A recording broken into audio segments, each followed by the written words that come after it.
স্বৈরাচারের স্নাইপারের মুখে ঢাকা বিশ্ববিদ্যালয়ের এক শিক্ষার্থীর প্লিজ কেউ কাউকে ছেড়ে যাইয়েন না। ছাত্রদলের যুগ্ম সম্পাদক জুলাই আন্দোলনে অংশগ্রহণ করার প্রমাণ থাকলেও ছাত্র শিবিরের যুগ্ম সম্পাদক আন্দোলনে অংশগ্রহণ করার কোনো প্রমাণ নেই।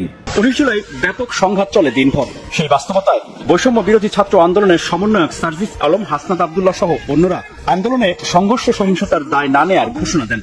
তখন ছাত্র জনতার মধ্যে বিভ্রান্তি ছড়িয়ে পড়লে ছাত্রদলের কেন্দ্রীয় নেতারা আরো সংগঠিত হয়ে রাজপথে অবস্থান নেয়। ছাত্রদলের সভাপতি ও সেক্রেটারি জুলাই আন্দোলনের নেতৃত্ব দেওয়ার বিভিন্ন প্রমাণ ও ভিডিও থাকলেও ছাত্র শিবিরের সেক্রেটারি ও সভাপতির জুলাই আন্দোলনের নেতৃত্ব দেওয়ার কোনো প্রকারের প্রমাণ ও ভিডিও নেই। ঢাকার প্রবেশপথে ভাগ হয়ে কেন্দ্রীয় শীর্ষ নেতারা অংশ নেন ও দিক নির্দেশনা দেন সাধারণ ছাত্র জনতাকে।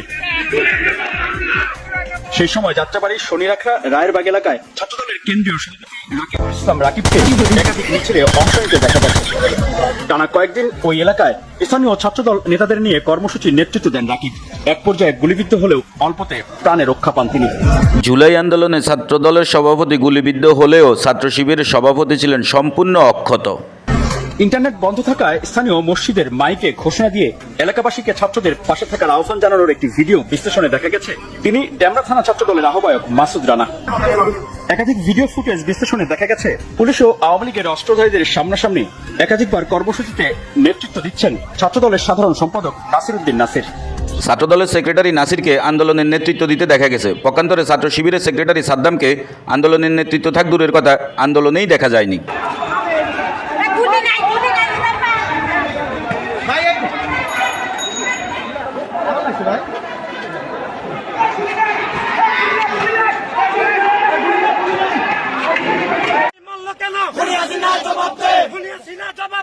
আমার ভাই মরল কেন?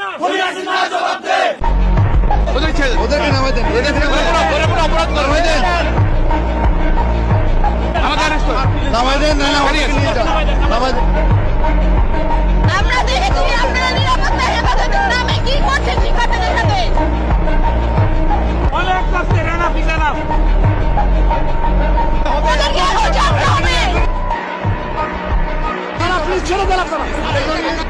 বিএনপির কেন্দ্রীয় নেতাদেরকে আন্দোলনের সময় সক্রিয় দেখা গেলেও জামাতের নেতৃবৃন্দদেরকে আন্দোলনের সময় মাঠেই দেখা যায়নি, বরঞ্চ তারা ছিলেন আত্মগোপনে।